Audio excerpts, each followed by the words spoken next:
Right. So let's get into today's main topic, training with intention. How do we do that during warm-ups?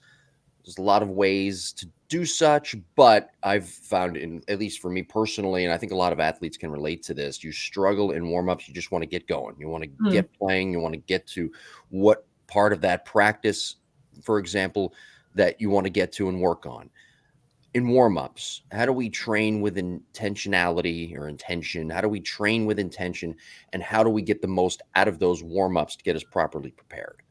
Sure. I think too, defining intention is like you're doing something on purpose. You're doing something with a purpose. It's a very deliberate action. So you're trying to avoid getting into autopilot, right? You're trying to avoid just going through the motions. And I think when you set the tone for that in warm-ups, it trickles to the rest of your practice. So that's why it's become so important. I think even before, like, let's say you're in a huddle, it's like, hey, we are trying to accomplish X, Y, and Z today in practice. We're trying to work on lateral movement, which is why we're going to do these types of exercises in our warm-up. So when someone does a lateral lunge, then to warm up their side-to-side movement, they're actually going into a lateral lunge instead of just, I'm going to push my hip to the side, get a little stretch, talk to my friend, move around, right? They're actually doing it with purpose. So knowing the why behind something is huge. But then I think just constant reminder to your team, constant reminder to your athlete that, hey, we're not just doing this to check a box. We're not just going through a warm up just to say, hey, I warmed up. We're doing this to get a little bit better. So when we run sprints, you're not sprinting to beat the person next to you, especially if they're slower than you. You're sprinting as hard as you possibly can that day.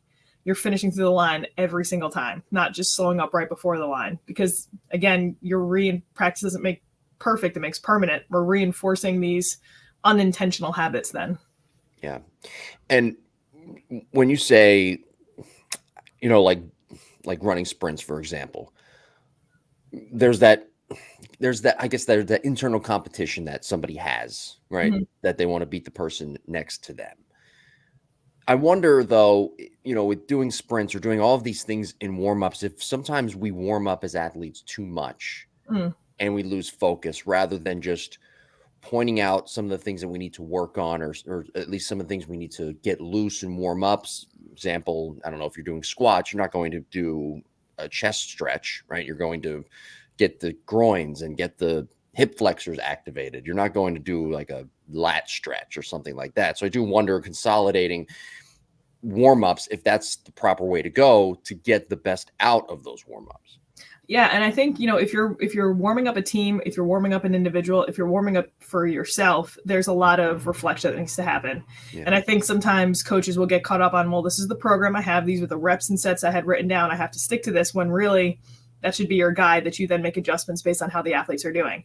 The athletes are super unfocused. They're kind of chit-chatting. They might take a little bit. You might need to get to a little bit more of an intense action sooner so that they need to focus on what they're doing. And they can't just be chit-chatting as they're doing it.